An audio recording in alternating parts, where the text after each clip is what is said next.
All right, we've got Alan from the Sexual Integrity Project. Well, thank you guys all for coming. I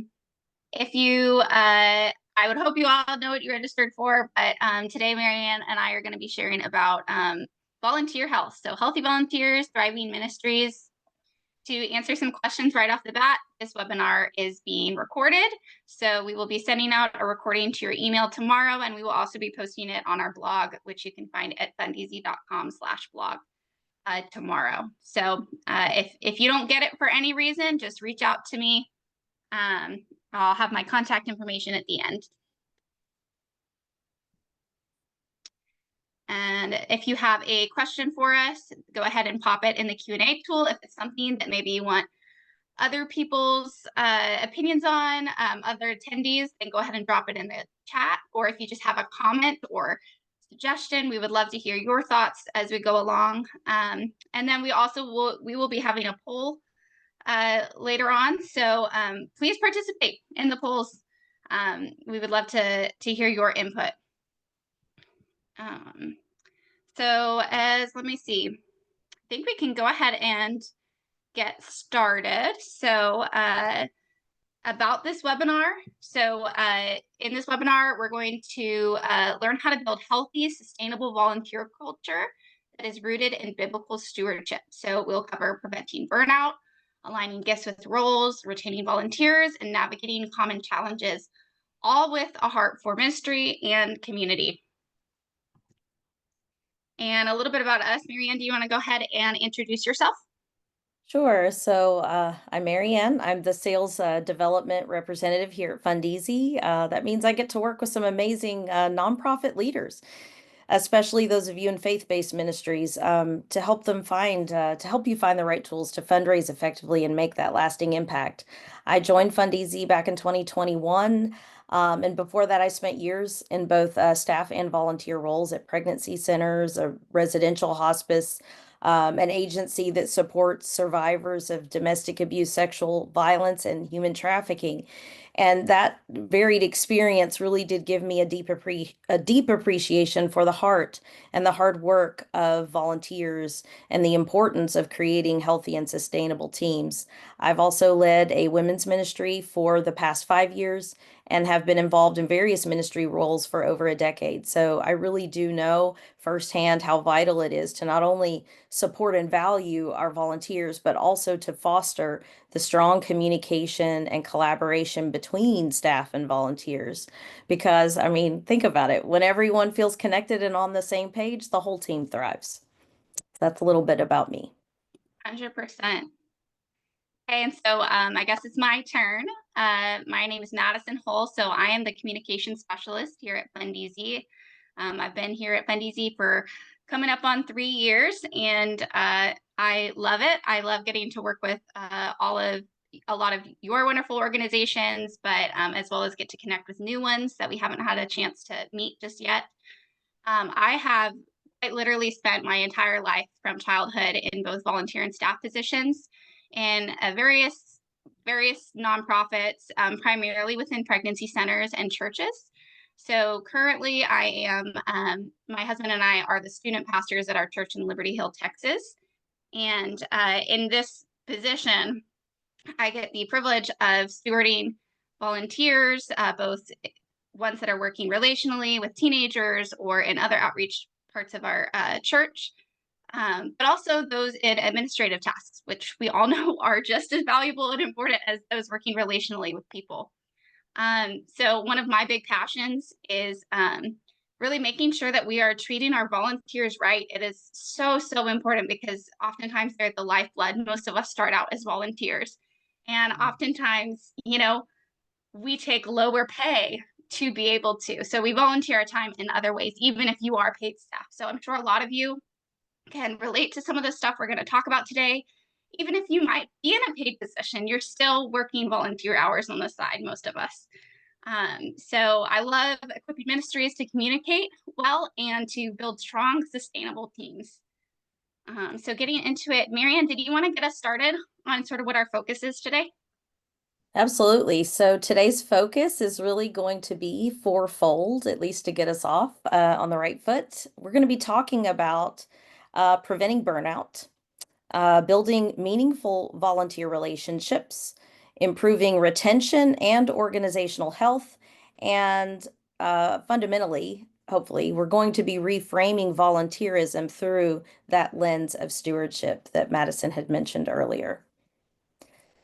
Um, so first off, just even speaking about the value of volunteers, we really need to remember that volunteers are um, are co-laborers in the gospel. And if you think about it, the Greek word for co-laborer, for fellow worker in the New Testament is synergos. It's the root of our word synergize. And it's a powerful reminder that this work we are all engaged in, is about spiritual stewardship. It's not just filling spare time.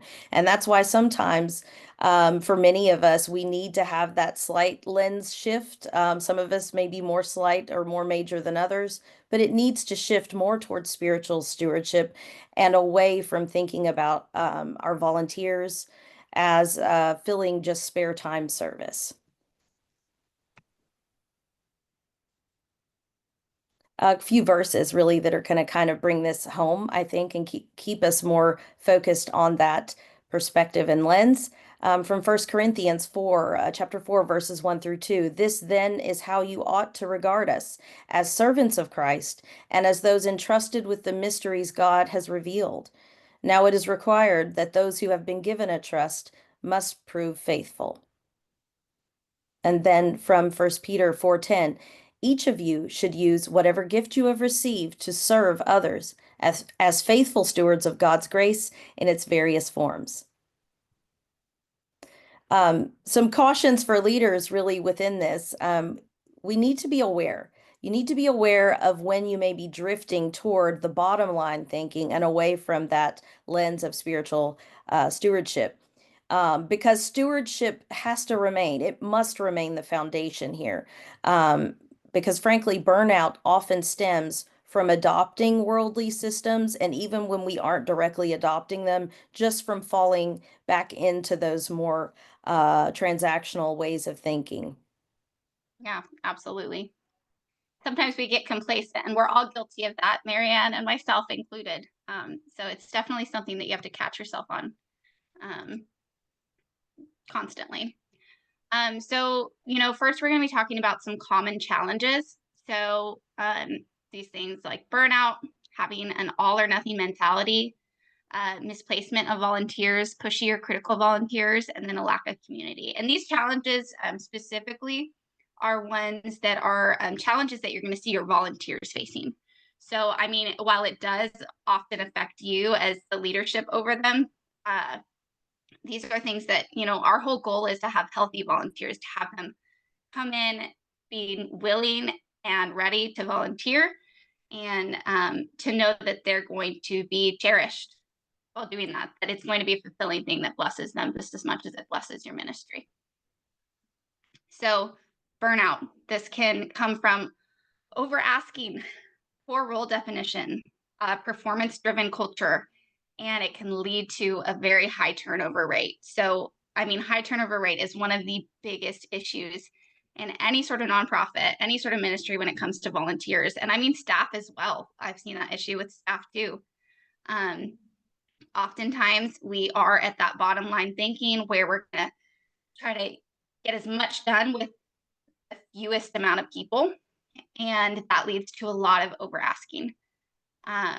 Poor role definition. This can come from somebody who maybe is really gifted in hospitality, but you're having them work in something that's more administrative when they could be using their gifts, more for, working relationally with people.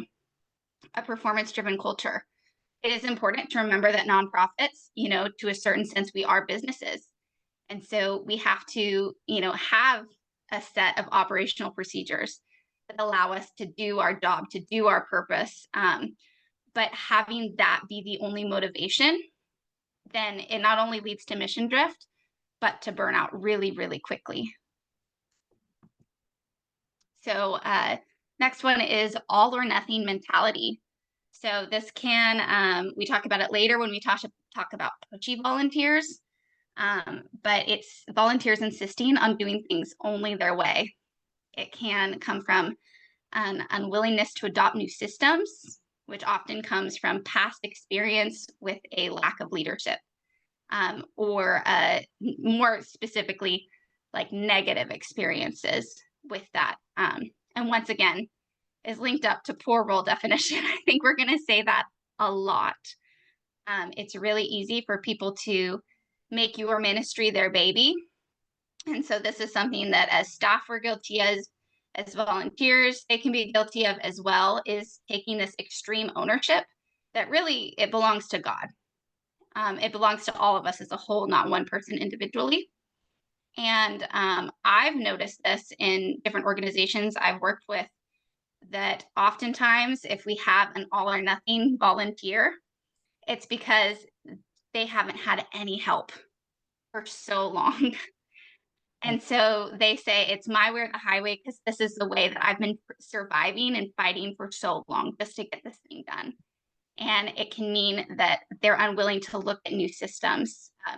Marianne, I'd love, you mentioned something in a meeting the other day that your husband says. I would love for you to share that. I think it was something about, you only have, if you only have two choices, then those are the only choices you have. Yeah, I thought yeah. it was super wise. Yes, my husband is an engineer, and so he's frequently he's very gifted at pulling things in and just getting right to the root of things. But he's often said to me in the conversations we've had together, but also to others when they feel overwhelmed. If you only have, if you only see two choices, if you only see one other choice, then you've taken a wrong turn somewhere. You've limited yourself. So you really do need to step back and see the larger picture when you're feeling overwhelmed. And I realize, of course, that's often the hardest time in which to do that. So hopefully, as we go through this webinar and being able to address and bring into play some of the healthier systems that that we can think about framing our approach to our volunteers, under that will help us to be able to take that step back. It gives us the room to be able to take that step back and see the larger picture, because anytime you're very limited in your choice, something has gone wrong. There's been a wrong choice, there's been a wrong turn that has limited you, but it is an artificial construct in that sense, because there are always more options than what we think. Absolutely. Very wise. So the next thing that we see so commonly is misplacement of volunteers, which we mentioned in the last two slides as well. So a sign that you have a misplacement of volunteers is tasks constantly being fumbled. So something that you give to some person and then it doesn't work out the way that it's supposed to, and it's happening consistently. So and that goes along with a lack of consistency. So whether this be a lack of consistency in work, or a lack of consistency in people even showing up. That can often happen with misplacement when people aren't where God has called them to be. It's going to be a lot harder for them to show up. They're not going to have that, I'm not going to say blessing, because the Lord can use us whether we're gifted in it or not, for sure. And some organizations do run off of that. But it can lead to a lack of consistency, having your volunteers misplaced. It can lead to a lot of unhappiness. Happiness is very important. Your volunteers, they are not getting paid. They are donating to your organization in time, which in my opinion is more often valuable than money, more often valuable than finances. I had a professor in college who said, if you're a broke college student and you can't tithe with your time. Don't come empty-handed. And that's what our volunteers are doing. They're tithing with their time to your organization, whether that be a church, a pregnancy center, a Christian school, whatever it may be. And we need to realize that there's a sacrifice, and it is our job to make sure that our volunteers are content. Everybody's not always going to be happy. That's okay. That's just a reality. But to make sure that they're content in where they're at. And especially when it comes to client-facing roles, this can lead to poor client experience. If we have somebody who's really bad with people, And that's no fault to them. Some people just aren't great with people and they're in a client facing role. That's going to hurt and damage your ministry in the short term and the long term. Now, pushy or critical volunteers, because we've all dealt with them. I'm sure you immediately have one person that came to mind. The signs of this are difficult time working with others. It often overlaps with that all or nothing mentality.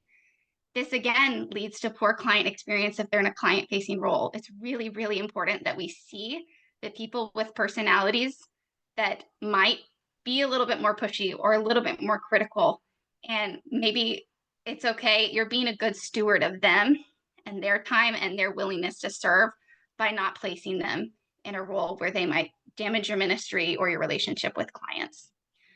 These can also add way more extra strain on your staff. If you have somebody coming in who's pushing, who's saying, I need this, it has to be done this way, which once again goes with the all or nothing mentality. I'm sure you know they take so much extra time away from your job, what you're trying to do, instead of just being able to delegate and trust them to do the responsibilities that you've given them. And then lack of community. This is one that I think goes along with making sure that your volunteers are at least content. Some signs of lack of community are no friendly chatter. If you have two people working in a baby boutique and they're silent the whole time, there might be an issue, whether that be a relational issue between those two people, or you're maybe not fostering that sense of community. It is important in any sort of ministry. It's one of the biggest things as Christians that we are called to, is to be in a community of believers. And while many of us have a great church home where we're able to, I'm sure there are many volunteers who don't have that community. So as Christian ministries, and that's the thing, is we are speaking specifically to faith-based nonprofits today, quite obviously. And we're not going to shy away from that. But we do have a higher responsibility to foster things like community, because of the standards that are set up in the Bible. And some other warning signs that you might have a lack of community is hostility, just straight up hostility during high stress events, especially. And then again, a very high turnover rate. If someone feels unwelcome, unloved, they don't have a community, it's going to be really hard for them to stick around. Madison, we do have a question, so I'm wondering, should we answer that now, or are we having a separate Q&A section at the end? We will be having a Q&A at the end. So if we Okay. can hold it until then, that would be Absolutely. great. If any of you need to hop off and say, I really want my question answered before I leave, just pop it in the chat and say, I have to hop off. Can we get to my question? And we'll try to get to that before you head out. So. Okay. And for the person who just put in their question, I have just told you that we will answer it live when we get to that point. So just hang in there a bit. Perfect. All right. So I'm going to go ahead and run a poll. I'm sure most of us, you might already have it on your screen. I'll give you a couple minutes to answer. So which of these do you see your volunteers facing the most? Burnout, all or nothing mentality, misplacement of volunteers, pushy or critical volunteers, or just an overall lack of community?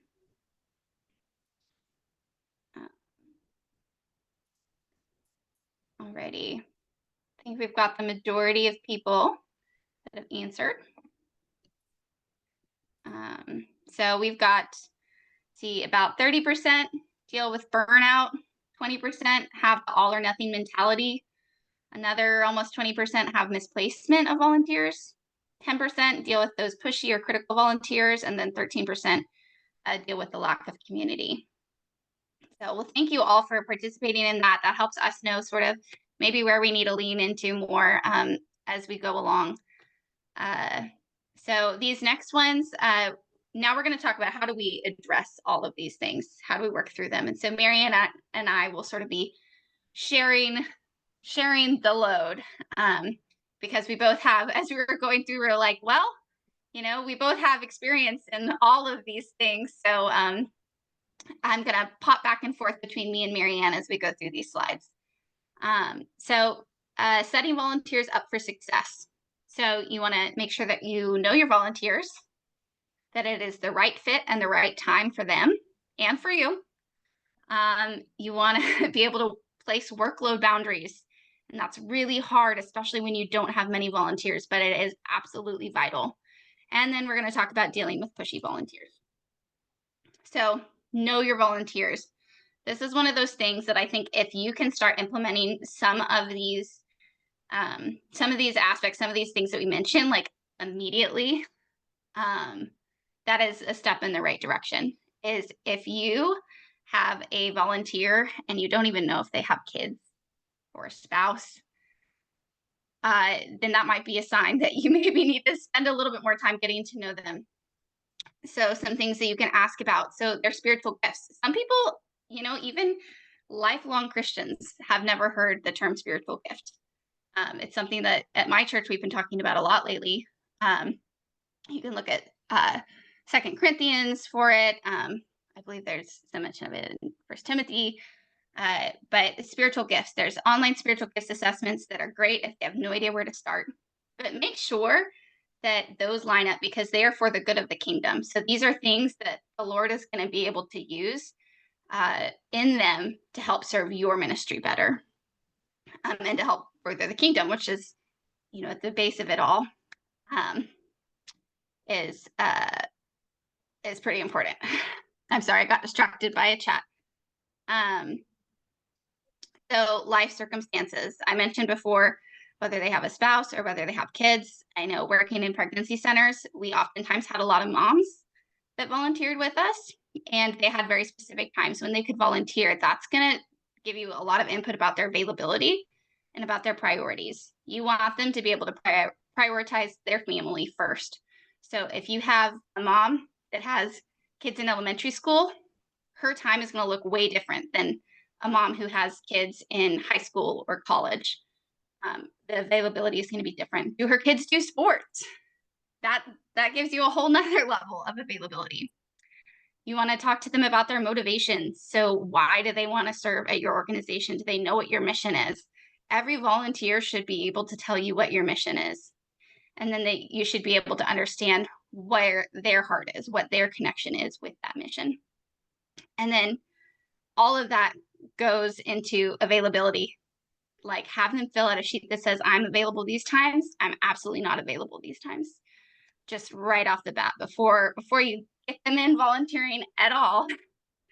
That way you can go back and you can reference that before even asking them. Because oftentimes they will ask, or I know that I will ask someone without knowing their availability, and they will move things around specifically to do that. Things that maybe they shouldn't. Maybe they don't need to. And those asks, you do it once and maybe it's okay. You do it a lot of times and that leads to burnout and making them feel like they're being taken advantage of. Marianne, did you have anything else you wanted to add to this? Yeah, I would just encourage all of you who, if you have, to the extent that you're dealing with new volunteers, to maybe start thinking about ways you could implement a system of like an interview of sorts. And I realize, of course, people think, well, it's a volunteer. I mean, they're just going to come do, whatever, but actually have them fill out an application and have a conversation with them.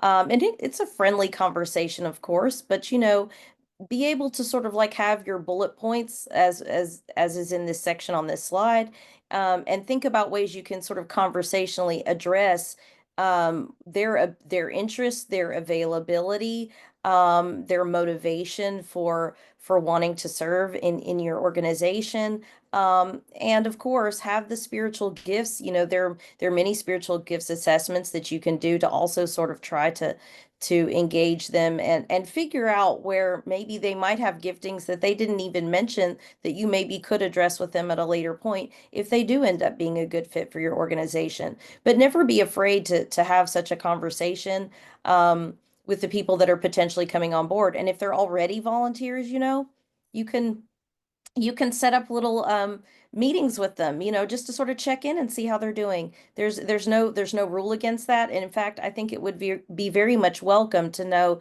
that they would have that supportive connection with leadership, with the person who's actually overseeing what they're doing and giving them the tasks that they can do. So I would just suggest to sort of start doing those types of things if you are not already.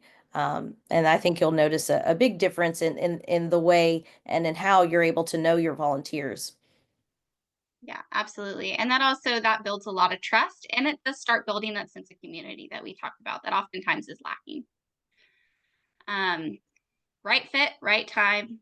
It's really important that if you hear a mom that says, I can work 1 hour a week, that you honor the season of life and check in, because maybe that's only for this season. Maybe she'll have more time and you can say, hey, if you're available, let's do this. If not, no pressure. Healthy pressure when it comes to people who already have responsibilities that they're supposed to take care of, that's one thing. But putting pressure on people that you haven't yet given responsibility to, that's a little bit harder.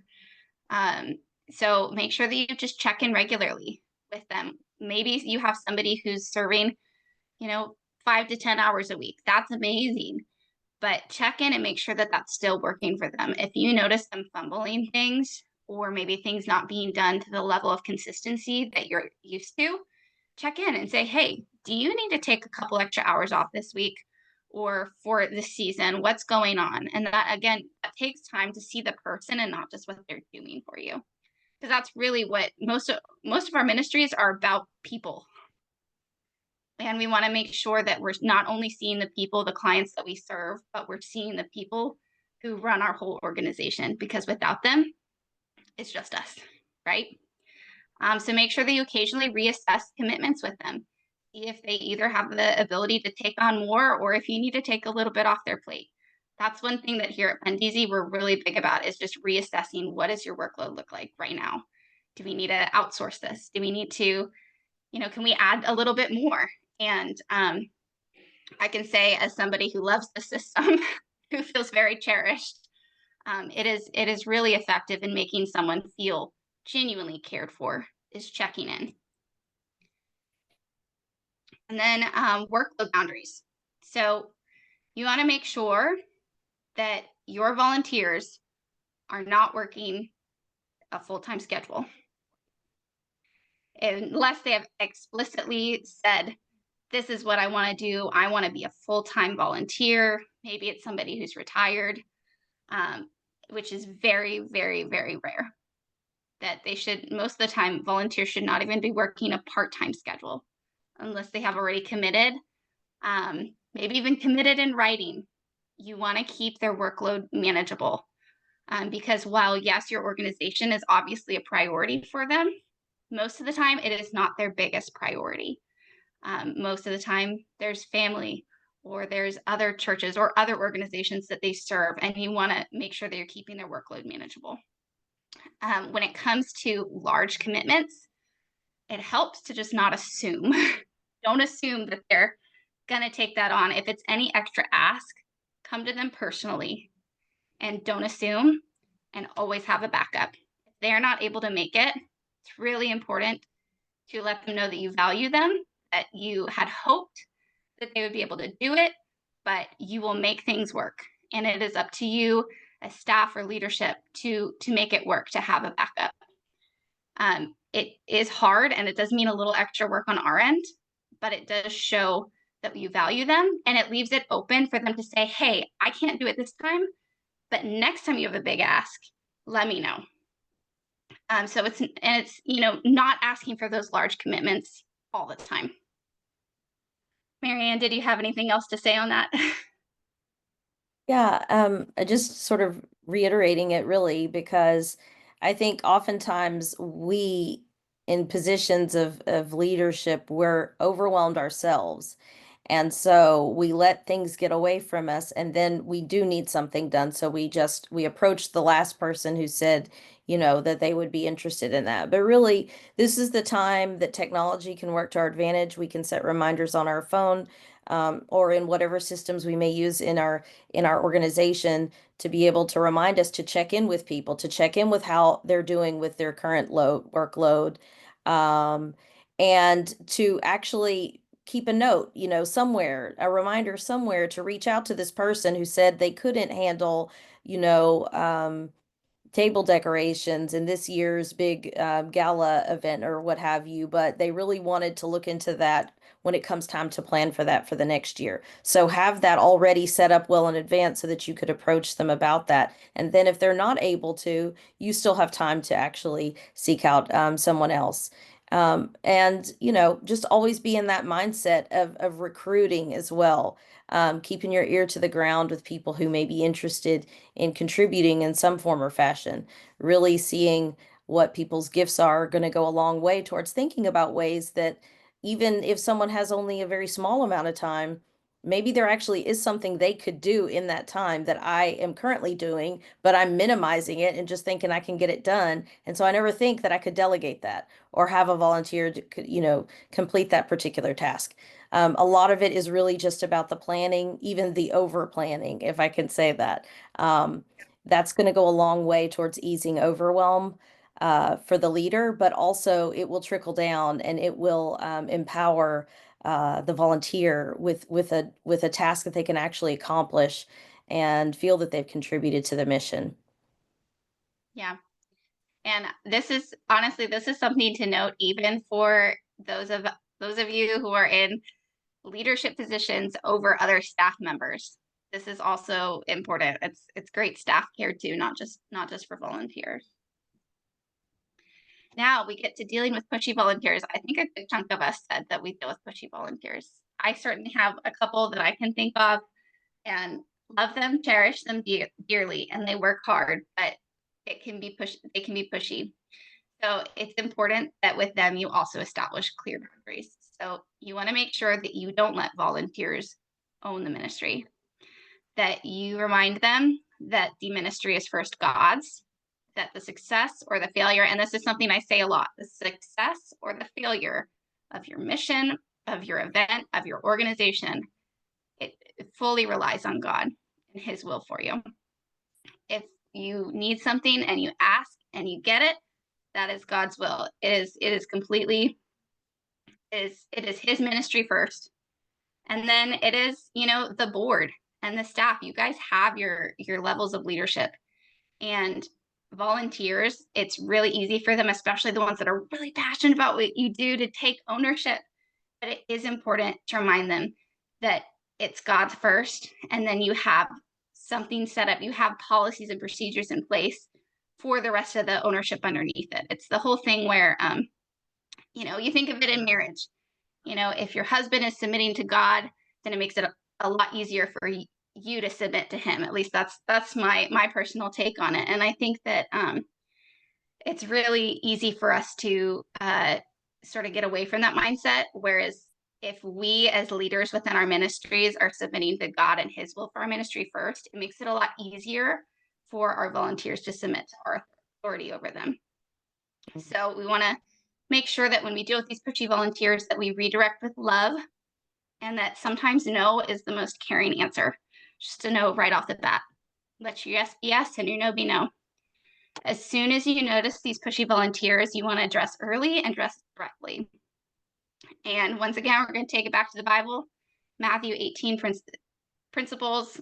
I would hope most of you are, familiar with it, but basically go to the person first and then bring it up. Don't ever take it down. Don't talk about this person is pushy. Don't talk about that with another volunteer.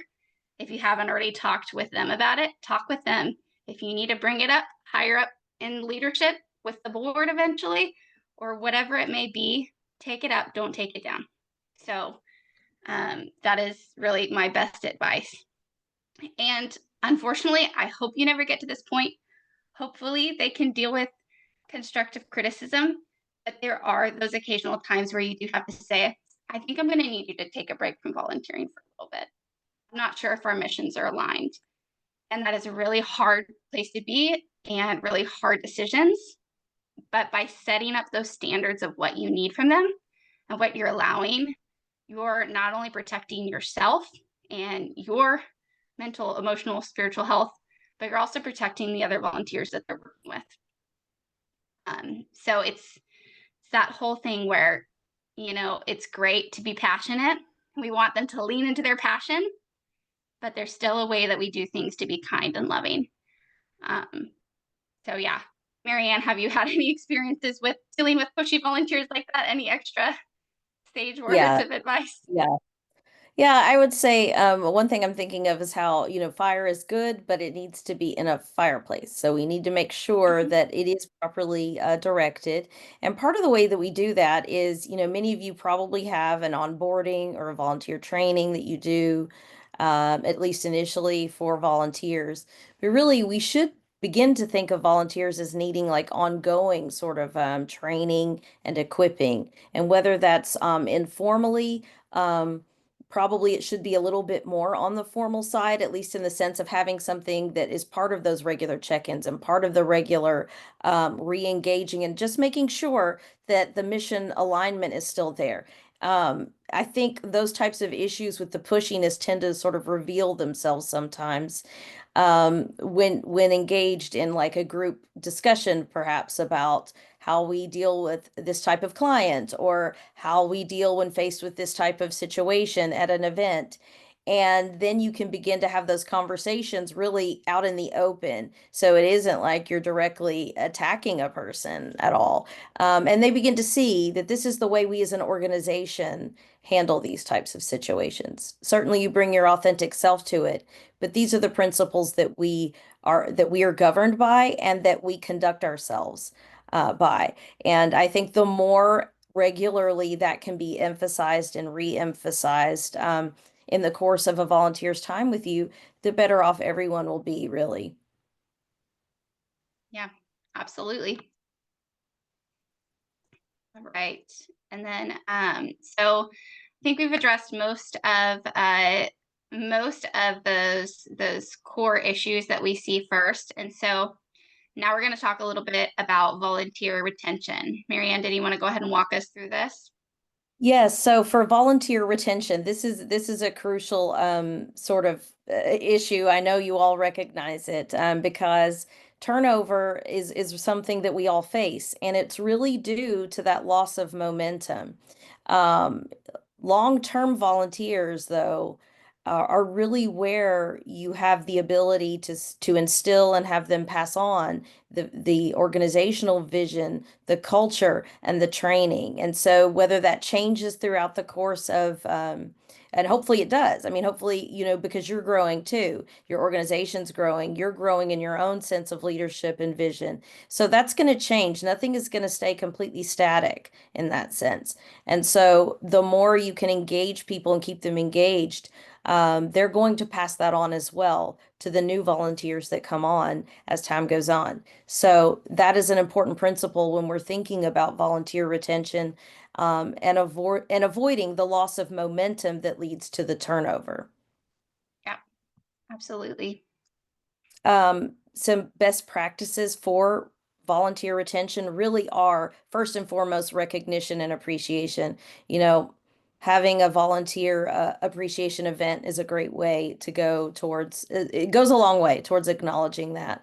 But even in smaller ways, I mean, I've seen some people have on, Facebook, social media posts acknowledging, here's our volunteer of the month, here's our volunteer, her, fifth anniversary, or whatever the case may be, recognizing those milestones, and appreciating uh, the culture that they have contributed to building just through their own active participation.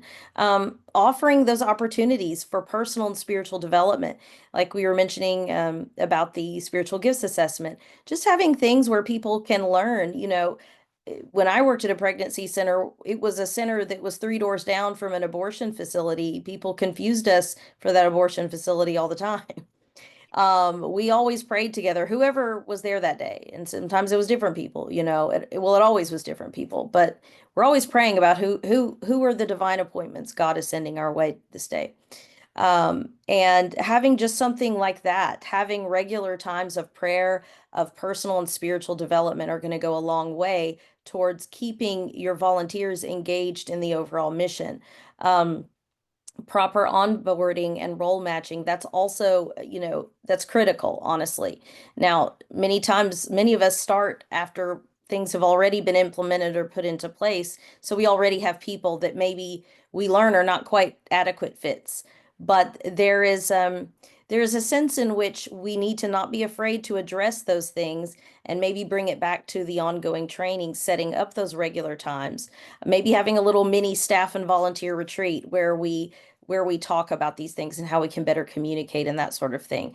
But certainly making sure their gifts, their own interests, their own talents, and their most of all, well, maybe not most of all, but certainly their time and availability all line up with what their desire is. I mean, after all, it's fine to mark someone down as having a great interest and inclination and talent for maybe direct client, advocacy or something, but maybe they don't have the time for that right now. But they also happen to be kind of good with back end things and helping you with your software, helping you set up your events, things like that. Just noting where someone is good right now, but they could be good somewhere else later. All of that, having it notated and easily accessible to you, will help you to be able to retain that volunteer as time goes on. And also levels of involvement. I believe we might be getting more into this in the next slide, but levels of involvement and recognizing that there are those different levels, that not everyone is at the same level, is also going to help you to be able to retain a volunteer, because you're going to have people that are, more on the regular, there all the time, assuming that that's what they want and that's working for them. But you're going to have others that maybe are a once a year volunteer. Maybe they just do to help you check in people at your event or something, which is great. That's wonderful. But this is not, these are different types of situations and levels of involvement that you want to be aware of as you're thinking about how to retain those types of volunteers. Yeah, absolutely. So we already talked a little bit about these, recognition and appreciation. Marianne, did you want to give us maybe some examples of different thank yous? I feel like we already walked through a lot of this stuff. Yeah, So we I might guess just I kind of skim through forgot these. I kind of forgot we're going to get more into it. This can look as unique as your own personality, as the people, as what you've seen in leadership before you. I mean, what means the most to you for a thank you gesture? Yeah, Depending on the size of your organization as well, whether that's a large scale event or a small gesture. Maybe on the day of their anniversary, you all have a little mini celebration for them that day. Or maybe that isn't really feasible, but you can acknowledge them at that larger scale event. The bottom line is you want to celebrate them as people, not just their role. And you want to really lean into the very specific things they've contributed to accomplishing during the time that they've been there. Setting up regular times to recognize people, for anniversaries, for the accomplishment of a great task or a great feat, in the sense of we got through this major event. We did this different this year, and it's thanks to, this volunteer that we were able to implement this new system, or we were able to do, whatever it is. And I think the more that we can get into that and lean into that, it will go a long way towards yeah, conveying our appreciation. absolutely. And I wanted to add something as well, is that I know a lot of organizations, especially the smaller ones, are like, but all this like takes time and costs money, and I don't have all this. And that's where I want to encourage you that the Lord promises to provide not only the bare necessities, but provide abundantly and provide for you to take care of your people. So even if that means maybe your organization needs to reevaluate and set aside a budget, even if it's like $200 a year, or thank you gifts, or a gift card for a volunteer who put in extra time that they maybe hadn't planned to. It is I wholeheartedly believe that the Lord will provide those funds for your organization. um, I think that this is a great way to steward people, and I would recommend, if you don't already have a budget for it within your organization's budget, make one, add one. It is so so so worthwhile. And I know that's really easy for me to say, but we do work for a fundraising software. So we've seen people who have said, I don't have funds for this. And, they start using our product, or they just switch up their fundraising, whether that's with our product or not. And all of a sudden they have the funds because they're devoted to setting aside money to appreciate people, or money to take care of clients in a new way.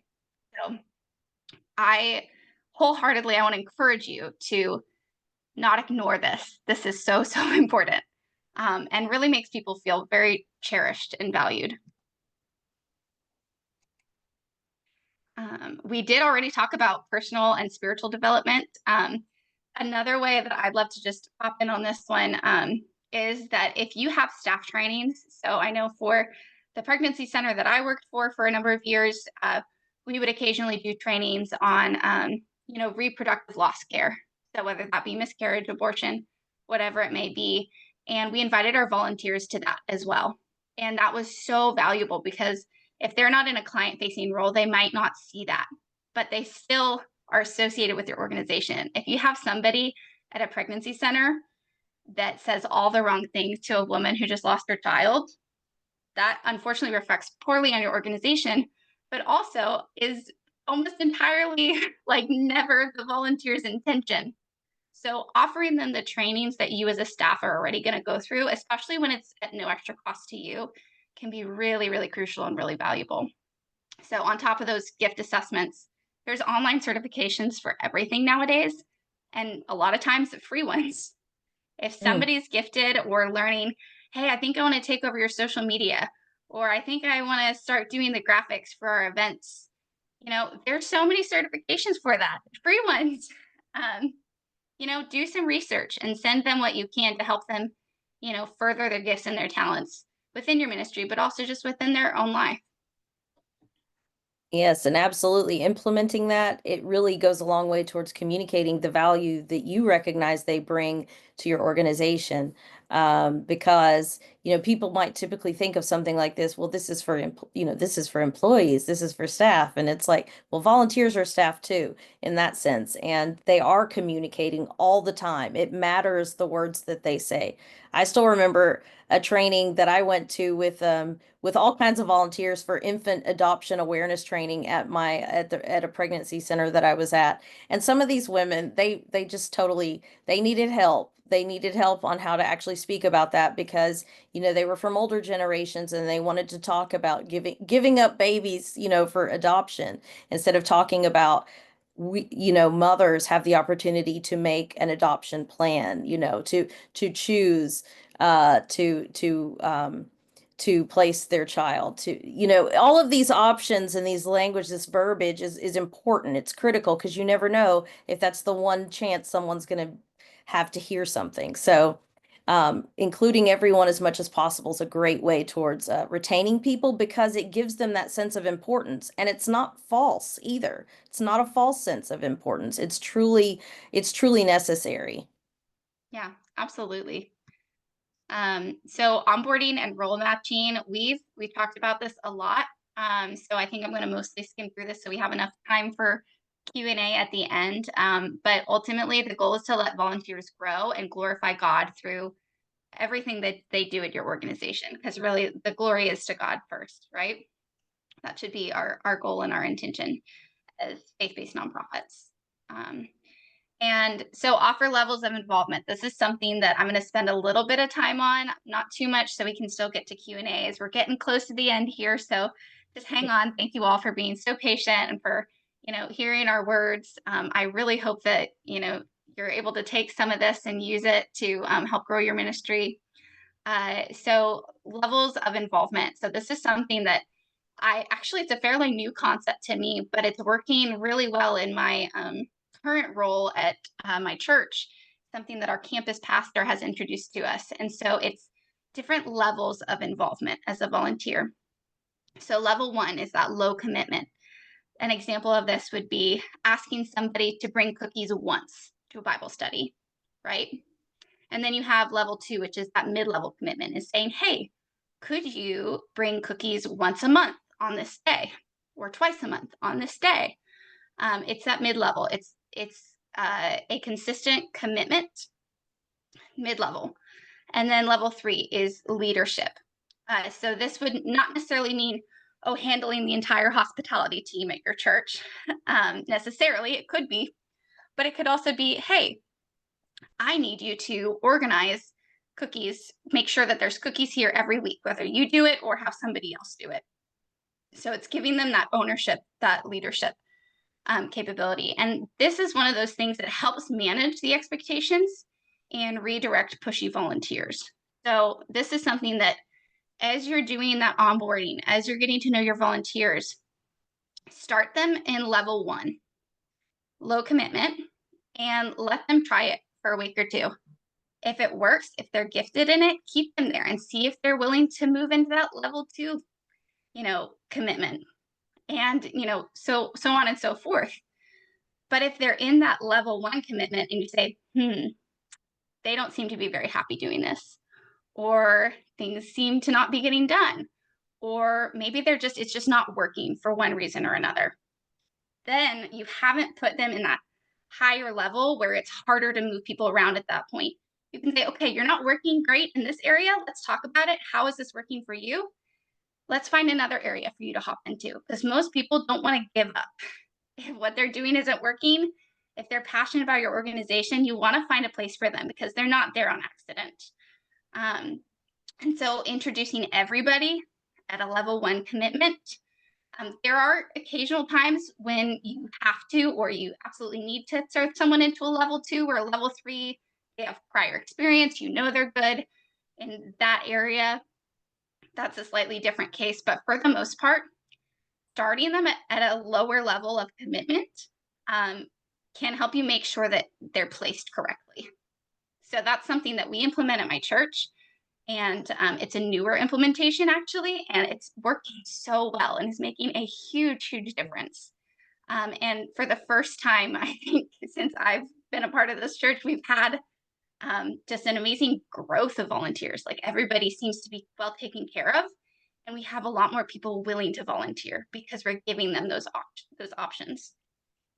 So, highly recommend. If you don't have this set up, you can even call it level 1, level 2, level 3, and walk through, hey, this is how we do the volunteer program. If you want to volunteer, let's start you at level 1, make sure it's a good fit, and then move you forward. Even if they're gung-ho about your ministry and they really want to get in there, it's important to pace yourselves.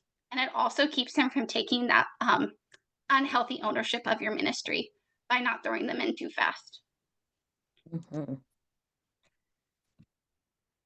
Okay, and then we will skim through these. I think we maybe mentioned it a little bit. So volunteer feedback and management. So even having just like a Google survey, which are free forms that you can make online, just to check in and say, hey, how is this going? How is your workload? Are you satisfied with how we're taking care of you as our volunteers? Because they are people. We need to remember that. They're people. They're more than just what they do for you. And with that comes sort of that mindset shift of being able to handle criticism. Because as a leader myself, I would like to think that I'm always going to do everything right. But I'm also a person and I'm going to fail. And I need to be able to handle the criticism when it comes back at me and handle it with humility. Big biblical aspect there. And making sure that your team, anybody else who oversees volunteers, is also willing to handle things with humility. Ask for input, encourage honesty, and then make sure that you have a meeting with your team. Anybody who manages volunteers, make a list of the issues that were brought up and say, okay, how are we going to address these? Don't just let the survey sit around. Make an actionable plan to address those issues. And then once again, criticism means that they have investment. If they're willing to give you feedback, then they're invested in your cause. You want to make sure that when it comes to an argument, I always think whenever my husband and I have conflict, I think about relationally. It's you don't want it to be you against them. It wants to be both of you guys against the issue. And so it's not staff versus volunteer. It is the whole team against the issue that we're facing that we need to resolve. And make sure that your volunteers feel heard, because that goes into stewarding them well. So some final encouragement: volunteers serve in eternal work. What they do is no little feat, no little task. And I don't think any of us here think that. Good reminder. So keep your lens focused on stewardship more than just systems. Stay humble and teachable, because healthy volunteers equal a thriving ministry. We have about 5 minutes for Q&As. So Marianne, did you want to go Okay. ahead and start the next one while I catch my breath? Yes. Well, Perfect. the first few may have already been answered. So we had some questions about having lack of consistency for volunteers to do, um, with having work for them to do. So what do we recommend doing in this situation when there isn't a lack of consistent work for our volunteers to do? Marianne, did you want to go ahead and answer that one first? Sure. So I would think that there probably is more work than you're aware of. Because really, if you have a volunteer, they're engaged in your mission, and then your goal is to get more people in the community engaged in your mission too. So you have a volunteers that could participate in that in helping to do more outreach, but you can also think of it as the people that your organization serves. So if it is a pregnancy center, if you're serving, women dealing with unexpected pregnancies, with sexual health issues, sexual integrity issues, or what have you. You want to make sure that you're being able to communicate that well. So, training certainly, but also thinking about the different types and ways you're communicating that message. In the outside your organization, whether that's to churches and getting more churches on board, whether that's thinking through other types of fundraisers or events you could do, whether for training, for awareness, for fundraising, for just having an open house and a tour of your office so people can learn more about your mission and the things you do. Um, so those are some things, but basically really assess what you're doing and how you can leverage someone else's network that is your volunteer and get them on board with being able to contribute and handle some of those tasks. Um, I think we answered the other questions from this particular individual. She also wanted to know about um, how to deal with a previous event planner who did things one way and she's doing them another way. And when you have pushy volunteers, but you don't address it early, well, how do you handle it then? And really kind of the same way you would do it if it were addressed earlier. It's just might be slightly messier. But I think Might the be more a you can come to Jesus moment a little bit. the more you can implement the systems to rectify it, it will kind of correct itself over the long run. Um, and then how do we keep track of tasks that we give to volunteers? Are there any systems or platforms that are useful or recommended? Depending on your organization size, it may be a spreadsheet. It may be task reminders on your phone. You may have a task management system that you use. It really kind of depends on your organization size on how deep into that you want to go. Um, Someone else wanted to know, do we share with volunteers the level they're at? Some people are very gung ho and maybe they want to lord that over someone else and talk about it all the time. So is there openness about sharing those things? I About personally, I'd love to just pop back real quick to the systems or platforms. If you're church adjacent, I highly recommend Planning Center, Church Center, all of those associated apps. I've loved it. I've used it with multiple churches. Otherwise, highly recommend using Google Calendar or Microsoft Teams. Slack have different Slack channels for different teams. They have different free versions. Monday is also a great management. A lot of this, they're not necessarily Christian platforms, but they work really great for teams in general. Absolutely. Slack So works really well. We use it here for our FundEasy team. I use it at my church as well and have also multiple use it at channels my I'm in church. on multiple. I know Yes, it's like all the Slack notifications. So yes, you can't miss it. It's gonna let you know yes. once you put it in there to let you know. Yep, and we've technically reached time. I will quickly answer the one about volunteers being very gung ho, and then we're going to wrap up. And Marianne and I will try to reach out to anybody who had questions that we didn't get a chance to answer. I will try to we'll try to send them emails with responses here today or tomorrow, so that we can get a chance to answer your question. Personally, I am always of the mindset of be as open with your volunteers as you can. And if somebody is lording it over another volunteer for being in a higher level, uh, that's a different conversation. That maybe should be handled a little bit more like encouraging them to use some Matthew 18 principles and maybe use some recommendations for dealing with pushy volunteers, because I think that falls under that category as well. It's not a level of importance. It's actually the same way that we look at authority in the Bible. The third level, that leadership level, that's just a higher level of responsibility. That means they have more to do. It doesn't mean that they're more important to the organization. It means they have a lot more on their shoulders than a level one. And that's not a bad thing. It actually means that they have to take things a little bit more serious, and that they're representing your organization more. They have to be held to a higher standard. So it's not something that can or should be lorded over somebody with a different level of commitment. Absolutely. But yeah, well, thank you everybody for joining us for this webinar. We will be sharing the recording tomorrow by email, but also posting it on our blog at fundeasy.com/blog. Here's some contact information. If you aren't already using FundEasy and you're interested in it, or just want to sit down and hear what we're about, then Marianne would love to chat with you. But otherwise, I'm going to go ahead and wrap this up. Thank you all so much for attending. We are so grateful for your support of this webinar. And we will once again reach out to the questions that we did not get to. So have a wonderful day.